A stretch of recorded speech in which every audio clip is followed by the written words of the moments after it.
आप देख रहे हैं अमेज नाउ। गंगा, यमुना, राप्ती और गोमती के तटवर्ती इलाकों से खबरें आप तक। नमस्कार, सत्य घटना के नए अंक के साथ मैं सोनी निगम। शुरुआत करते हैं मुख्य घटनाओं से। मगध विश्वविद्यालय के कुलपति के गोरखपुर आवास पर बिहार विशेष निगरानी यूनिट का छापा। गोरखपुर महानगर में बढ़ते जाम को नियंत्रित कर पाने में ट्रैफिक पुलिस नाकाम। उत्तर प्रदेश छात्र युवा रोजगार अधिकार मोर्चा द्वारा गोरखपुर में आयोजित किया गया रोजगार अधिकार सम्मेलन। 14 से 24 नवंबर तक चलने वाले पदयात्रा अभियान में व्यापारियों से मिले कांग्रेसी। और बलिया के गंगा घाट पर देव दीपावली और कार्तिक पूर्णिमा स्नान के लिए तैयारियां अंतिम चरण में। डीआईजी और पुलिस अधीक्षक द्वारा किया गया घाटों का निरीक्षण। अब सत्य घटना विस्तार। केंद्रीय नेतृत्व के आह्वान पर गोरखपुर में कांग्रेस कमेटी भाजपा हटाओ महंगाई भगाओ पदयात्रा चला रही है, जिसके तहत पार्टी के कार्यकर्ता शहर के साथ साथ ग्रामीण क्षेत्रों में जाकर कांग्रेस सरकार में किए गए कार्य जनता को बता रहे हैं। उसी के मद्देनजर आज कांग्रेस महानगर अध्यक्ष आशुतोष तिवारी के नेतृत्व में कांग्रेस पार्टी के पदाधिकारियों ने गोरखपुर के लालडिग्गी पार्क से पदयात्रा निकाली, जो गीता प्रेस होते हुए वापस लालडिग्गी पार्क पर आकर समाप्त हुई। इस दौरान कार्यकर्ताओं ने व्यापारियों और आम जनता को कांग्रेस सरकार द्वारा किए गए कार्यों के बारे में बताया। इस मौके पर महानगर अध्यक्ष आशुतोष तिवारी, वरिष्ठ कांग्रेस नेता तौकीर आलम, जिला अध्यक्ष निर्मला पासवान और सिबू खान सहित तमाम कार्यकर्ता मौजूद रहे। आज आप देख रहे हैं किस तरह से महंगाई है। महंगाई के मार से पूरा जो है पूरा प्रदेश का पूरा देश जो मरमाई है। ये सरकार जो है कि सरकार को बदलना अति आवश्यक है। वास्तव में इस सरकार ने निरंकुशता अपनाते हुए जनता को महंगाई के मुंह में ढकेल दिया है। जनता त्रस्त है और यह भाजपा सरकार मस्त है। यह भाजपा सरकार भारत के लोगों को हिंदू मुस्लिम में बांट करके अपना उल्लू सीधा करने का काम कर रही है। बिहार के मगध विश्वविद्यालय के कुलपति डॉक्टर राजेंद्र प्रसाद के गोरखपुर के आजाद नगर पूर्वी स्थित घर पर बिहार की विशेष निगरानी इकाई एसबीयू ने छापेमारी की कार्रवाई की है। आपको बता दें कि कुलपति पर खरीदारी के नाम पर 30 करोड़ से अधिक के दुरुपयोग के मामले में केस दर्ज किया गया है। उन पर आरोप है कि मगध और वीर कुंवर सिंह विश्वविद्यालय के कुलपति रहते हुए डॉक्टर राजेंद्र प्रसाद ने विश्वविद्यालय के उपयोग के लिए उत्तर पुस्तिका, पुस्तक और गार्ड की प्रतिनियुक्ति आदि काम मनमाने ढंग से करने के साथ ही उन्होंने बगैर जरूरत और उपयोगिता के निविदा प्रक्रिया के विरुद्ध चहेते आपूर्तिकर्ताओं से खरीदारी की है, जो कि राज्य सरकार द्वारा तय नियमों के खिलाफ है। कोरोना संकट के कारण करीब 2 वर्ष बाद देव दीपावली और कार्तिक पूर्णिमा स्नान के लिए बलिया के गंगा तट पर तैयारियां अंतिम चरण में है। कार्तिक पूर्णिमा स्नान पर शांति व्यवस्था और सुरक्षा के मद्देनजर डीआईजी अखिलेश कुमार एवं पुलिस अधीक्षक राजकरण नैयर की अध्यक्षता में नंदीग्राम में बैठक करने के साथ ही प्रमुख घाटों एवं ददरी मेला स्थल का निरीक्षण किया गया। एसपी राजकरण नैयर ने बताया कि 18 और 19 नवंबर की रात्रि में कार्तिक पूर्णिमा का स्नान होगा, जिसके मद्देनजर पूरे मेला क्षेत्र को 5 जोन और 19 सेक्टर में बांटा गया है। जनपद बलिया के प्राचीन ददरी मेला में कल 18-19 की रात में कार्तिक पूर्णिमा का स्नान होगा। इस संबंध में आज यहाँ पे जो भी पुलिस बल की ड्यूटी लगाई गई है, उनकी ब्रीफिंग के लिए डीआईजी आजमगढ़ सर रेंज आए हुए हैं। और इस संबंध में बताना चाहूँगा कि हमने पूरे घाट से लेकर के जो भी हमारा क्षेत्र है, कोतवाली थाना क्षेत्र के जो अंतर्गत आता है, जो कि मेला के परिसर मेला से जुड़ा हुआ एरिया है, जहाँ पे भी श्रद्धालु आते हैं, उसको हमने कुल 5 जोन और 19 सेक्टरों में बांटा है। और इसके अलावा हमारी 6 ट्रैफिक के डाइवर्जन पॉइंट्स या पार्किंग पॉइंट्स हैं और अलग से 5 हमारे 2 पहिया के लिए पार्किंग पॉइंट बनाए गए हैं। इन सब में हर जोन पे एक राजपत्रित अधिकारी को जिम्मेदारी दी गई है और हर एक सेक्टर में इंस्पेक्टर या sub inspector SO SHO rank का जो हमारे ज़िले के अधिकारी हैं, उन लोगों को जिम्मेदारी दी गई है। और सबके साथ पर्याप्त मात्रा में पुलिस बल शिफ्टवार उपलब्ध करवाई गई है, जिससे आने वाले श्रद्धालुओं को किसी भी तरीके की कोई समस्या ना हो। यूपी के गाजीपुर से शुरू हुई समाजवादी पार्टी की विजय यात्रा बुधवार की देर शाम मऊ होते हुए आजमगढ़ पहुंची, जहां यात्रा की अगुवाई कर रहे सपा के राष्ट्रीय अध्यक्ष अखिलेश यादव का कार्यकर्ताओं ने जोरदार स्वागत किया। इस दौरान सपा सुप्रीमो ने विपक्ष पर हमला बोलते हुए कहा कि पूर्वांचल एक्सप्रेसवे समाजवादी पार्टी की देन है और हमने ही इस एक्सप्रेसवे से पूर्वांचल को तरक्की के रास्ते पर ले जाने का सपना देखा था, जिसे भाजपा सरकार ने हमारे शुरू किए कार्यों को पूरा करने में ही 5 साल बिता दिया।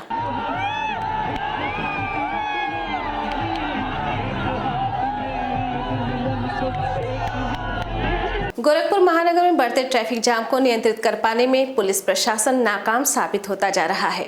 शहर में जहां सुबह और शाम के समय ही ट्रैफिक जाम लगता था, तो वहीं अब कुछ दिनों से पूरे दिन जाम की समस्या बनी रह रही है, जिसकी वजह से राहगीरों को काफी दिक्कतों का सामना करना पड़ रहा है। लोगों की माने तो बेतरतीब पार्किंग ट्रैफिक जाम की समस्या का सबसे मुख्य कारण है।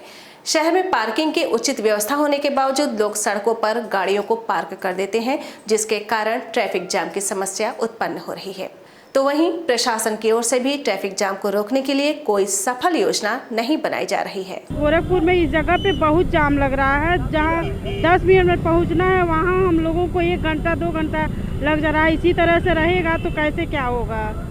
हम लोग बहुत परेशान रह रहे हैं। बहुत यहाँ पे ट्रैफिक के बहुत जाम लग रहा है, इसका कुछ कीजिए आप लोग। मैं आज यहाँ पे बाबीज होटल के पास में खड़ा हूँ। गोलघर मेन शहर है, गोरखपुर का मेन शहर, जहाँ पे इतनी बड़ी पार्किंग बनी हुई है। लोग सड़कों पर गाड़ी खड़ा करके अपने आप को मार्केट कर रहे हैं। ऐसा कुछ नहीं, कोई नहीं सोच रहा है कि गाड़ी पार्किंग में खड़ा किया जाए। प्रशासन भी मूक दर्शक बन करके देखता है। आज 3 दिन शहर हो गया, गाड़ियां नहीं रेंग रही हैं, पैदल आने जाने की समस्या पैदा हो गई है, जिसके पूरे जिम्मेदार प्रशासन है। और प्रशासन मूक दर्शक होकर के देखता है और यहाँ पर न किसी को पूछने वाला है, न कोई जानने वाला है।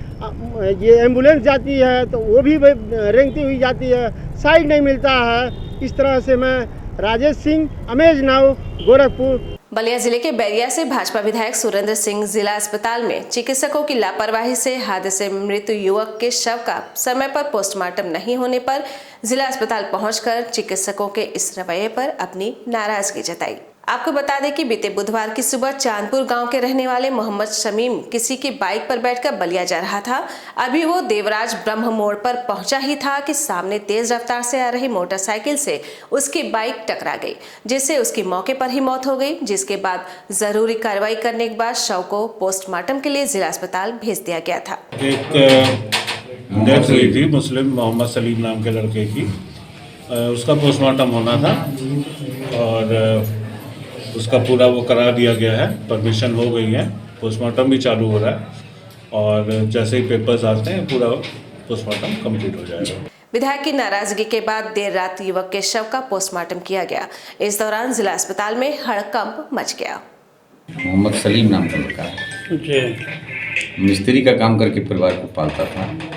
मैं तत्काल वहाँ के हमारे सम्मानित जो भी हमारे पुलिस अधिकारी और थे, सब सहयोग करके उसका पोस्टमार्टम के लिए लाश यहाँ भेज दिए। लेकिन मुझे दुख है कि यहाँ का संबंधित जो डॉक्टर है, आज का चिकित्सक है, उसका स्टाफ है, उस उन्होंने लापरवाही कर दिया। एक तरफ परिवार रोते रोते मरने की स्थिति में और एक लाश पड़ी हुई है। आप कल्पना करिए कि दोनों की परिस्थिति में चिकित्सक राक्षस का स्वभाव पाल करके और समय से पोस्टमार्टम नहीं किया, समय से आने की लाश आने के बाद भी, तो मैं ऐसे ही लोगों की निंदा करता हूँ और कोशिश करूँगा कि उनको दंड दिलवाने का प्रयास करूँगा। वक्त हो चला है एक छोटे से ब्रेक का। शेष खबरें ब्रेक के बाद।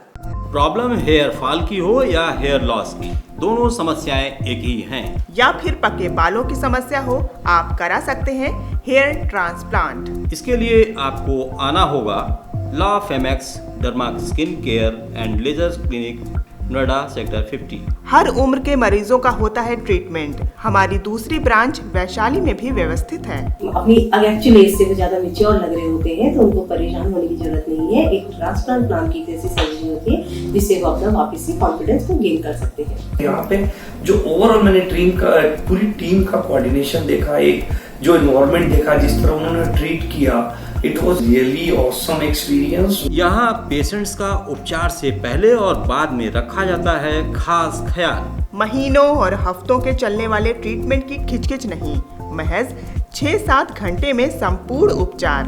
तो याद रखें, La Femex derma skin care and laser clinic, Noida sector 50, Gautam Buddh Nagar, UP. Break के बाद आपका स्वागत है। आइए बढ़ते हैं शेष खबरों की ओर। संत कबीरनगर जिले के बघौली ब्लॉक पर तैनात प्रभारी वीडियो द्वारा कोई कार्य न किए जाने से नाराज ग्राम प्रधानों ने एकजुट होकर प्रभारी वीडियो को हटाने की मांग को लेकर ब्लॉक कार्यालय को बंद करके जमकर प्रदर्शन किया। आपको बता दें कि जिले के बघौली ब्लॉक में स्थायी वीडियो की तैनाती न होने से ग्राम प्रधानों में काफी दिनों से रोष देखने को मिल रहा था। तभी सदर एसडीएम को बघौली ब्लॉक के वीडियो का चार्ज मिल गया, जिसके बाद से विकास के कार्य पूरी तरह से प्रभावित हो गए, जिससे नाराज आज ग्राम प्रधानों ने एकजुट होकर ब्लॉक संरक्षक नबीउल्लाह खां के नेतृत्व में ब्लॉक कार्यालय को बंद करने के साथ स्थायी वीडियो की तैनाती और प्रभारी वीडियो को हटाने की मांग को लेकर धरना प्रदर्शन शुरू कर दिया। जो हमारे एसडीएम महोदय आए हुए हैं, ये जो है प्रधानों को काम नहीं करने दे रहे। जितनी फाइलें हमारी थी उसको पेमेंट नहीं कर रहे हैं, फाइल स्वीकृत नहीं कर रहे हैं, और ये जो है अननेसेसरी हम लोग दबाव बना रहे हैं, और टीओ एमबी नहीं कर रहा है, सेक्रेटरी काम नहीं कर पा रहे हैं। इन्होंने सारी व्यवस्था चरमरा गई है, और जब तक यहाँ कोई वीडियो नहीं आता है तब तक हम प्रधान संघ ने निर्णय लिया है कि हम लोग कोई काम नहीं करेंगे जब तक डीएम साहब को यहाँ वीडियो ने, ये एसडीएम बने रहे। इसके पहले भी एसडीएम आए थे, हमको कोई आपत्ति नहीं है, लेकिन हमारा जो वीडियो आए वो विकास विभाग का है और वीडियो काम करे हम लोगों का। आजमगढ़ जनपद में दबंगों द्वारा एक किशोरी का अपहरण कर कमरे में बंद करने की घटना सामने आई है, जिसके बाद से ही किशोरी के परिजन और स्थानीय निवासी आरोपी के विरुद्ध कार्रवाई की मांग कर रहे हैं। प्राप्त जानकारी के मुताबिक जनपद के सरायमीर थाना क्षेत्र स्थित एक कस्बे में नाबालिग लड़की को अगवा कर बंधक बना लिया गया, तो वहीं परिजनों का आरोप है कि उनकी 15 वर्षीय बेटी बाजार जा रही थी कि मोहल्ले के दूसरे पक्ष के एक व्यक्ति ने उसकी बेटी को अपहरण कर कमरे में बंद कर दिया, जिसके बाद से दोनों पक्षों में तनाव बढ़ गया है। घटना की सूचना मिलते ही डीआईजी अखिलेश कुमार, पुलिस अधीक्षक अनुराग आर्य, एसपी ग्रामीण सिद्धार्थ, सीओ फूलपुर सहित कई थानों की फोर्स मौके पर पहुंच गई। इस संदर्भ में पुलिस अधीक्षक अनुराग आर्य ने बताया कि तहरीर मिलने पर कार्रवाई की जाएगी। सरायमीर कस्बे में एक घर के अंदर एक लड़की को बंधक बना के रखा गया है और उसके परिवारजनों के द्वारा उस लड़की को छुड़वाया गया है। तत्काल पुलिस के द्वारा मौके पर पहुंचा गया। जो लड़की थी, जो परिवारजनों के द्वारा जिसको छुड़वा लिया गया था, उनको मेडिकल के लिए तत्काल भेजा गया। जिला अस्पताल उनका मेडिकल चेकअप हुआ है, उनके स्वास्थ्य परीक्षण किया गया है। अभी वर्तमान में बिल्कुल ठीक है। और इसके साथ साथ मौका मुआयना मेरे द्वारा किया गया है, वहाँ पे फोर्स का डिप्लॉयमेंट किया गया है। परिजनों के द्वारा अभी तहरीर दी जा रही है। उनके आरोप लगाया गया है कि मोहल्ले के रहने वाले कुछ लड़के हैं जिनके द्वारा ये घटना की गई है। जो भी परिजनों के द्वारा तहरीर दी जा रही है उस पर तत्काल एफआईआर पंजीकृत की जाएगी। 2 लोगों को हिरासत में लेकर पूछताछ की जा रही है, और इसके अलावा जो भी अन्य नामजद इनके द्वारा परिवारजनों के द्वारा किए जाएंगे उनके खिलाफ कठोर कार्रवाई पुलिस करेगी। पूरी घटना की जांच के लिए एसपी आरए को मौके पे भेजा गया है। उसके साथ साथ वहाँ पे 2 सीओज की टीम है और 4 थाना प्रभारी हैं पूरी घटना का खुलासा करने के लिए, और जो दोषी हैं उनके विरुद्ध कठोर कार्रवाई करने के लिए सभी को निर्देशित करें। बस्ती जिले के महिला अस्पताल दलालों का अड्डा बन चुका है। ये हम नहीं कह रहे, ये बात खुद महिला अस्पताल के एसआईसी डॉक्टर सुषमा सिन्हा कह रही हैं। आपको बता दें कि जनपद के महिला अस्पताल पर आए दिन दलालों के बीच विवाद की बातें सामने आती रहती हैं, लेकिन इस पर कोई कठोर कार्रवाई नहीं की जाती, जिसके चलते दलालों के हौसले महिला चिकित्सालय में बुलंद है। अभी कुछ दिन पहले ही इस अस्पताल पर 2 महिला गुटों में विवाद हो गया था। विवाद इतना बढ़ गया था कि दोनों महिलाएं आपस में मारपीट पर आमादा हो गई थी, जिसका वीडियो भी सोशल मीडिया पर बहुत तेजी से वायरल हो रहा है। इस घटना के बाद से ही महिला अस्पताल में दलालों का खुलासा हो पाया है। बताया जा रहा है कि विवाद कर रही महिलाएं आशा बहू हैं, और कुछ आशा बहुओं द्वारा मरीजों को महिला अस्पताल से ले जाकर प्राइवेट अस्पतालों में भर्ती करा दिया जाता है। इस प्रकरण में जब एसआईसी सुषमा सिन्हा से पूछा गया तो उन्होंने इस बात पर पुष्टि कर दी। महिला अस्पताल दलालों का अड्डा बन चुका है, जिसके चलते इस तरह की घटनाएं सामने आती रहती हैं। ऐसा है, यहाँ इस तरह की घटनाएं अक्सर होती हैं, और हर एक जगह मैंने लिखवा रखा है कि दलालों से सावधान, पुरुष और महिला दलालों से सावधान, सब लिखवा रखा है। लेकिन वही है कि जो अनभिज्ञ है मरीज, उसको ये लोग कर सकते हैं। मेरे स्तर से जितनी कोशिश होनी है करती हूँ, अब बाकी उसके बावजूद भी वो लोग खींच के ले जाते हैं। ये बहुत ही दुर्भाग्य है, और इसको मैं कभी एक्सेप्ट नहीं करती हूँ। और महिलाएं मारपीट करें, ये तो कहीं भी एक्सेप्टेबल नहीं है। और जो वीडियो मैंने देखा है, कल मुझे वीडियो मिला था, तो उसमें किसी ने यूनिफॉर्म नहीं पहन रखा है। तो ये हम नहीं कह सकते कि किसी आशा उसमें है। अब कोई यूनिफॉर्म में हो तब तो हम कह सकते हैं कि ये आशा है और ये दलाल है। तो सबसे पहले तो यही सुनिश्चित करने की जरूरत है कि आशाएं यूनिफॉर्म में आए। उत्तर प्रदेश छात्र युवा रोजगार अधिकार मोर्चा के तत्वावधान में गोरखपुर नगर निगम स्थित रानी लक्ष्मीबाई पार्क में रोजगार अधिकार सम्मेलन का आयोजन किया गया। आपको बता दें कि ये सम्मेलन मोर्चा द्वारा प्रदेश स्तर पर चलाया जा रहा है, जिसके क्रम में आगामी 2 दिसंबर को मोर्चा के पदाधिकारी और बेरोजगार युवा लखनऊ के लिए कूच करेंगे। ये सम्मेलन यूपी के अंदर 25 लाख अनुमानतः 25 लाख सरकारी पद खाली है रोजगार के, उस पे भर्ती की मांग को लेकर के ये सम्मेलन आयोजित किया जा रहा है। पूरे यूपी में ये सम्मेलन हो रहा है और आने वाले 2 दिसंबर को लखनऊ में रोजगार अधिकार मार्च आयोजित होगा। ये पूरे यूपी भर में यूपी मांगे रोजगार अभियान के तहत लाखों की संख्या में छात्र नौजवानों के बीच हस्ताक्षर अभियान चलाए जा रहे हैं। सत्य घटना के आज के अंक में बस इतना ही। तेज सटीक और ताज़ी घटनाओं को जानने के लिए जुड़े रहे अमेज नाउ के फेसबुक पेज, यूट्यूब चैनल और वेब पोर्टल से। नमस्कार।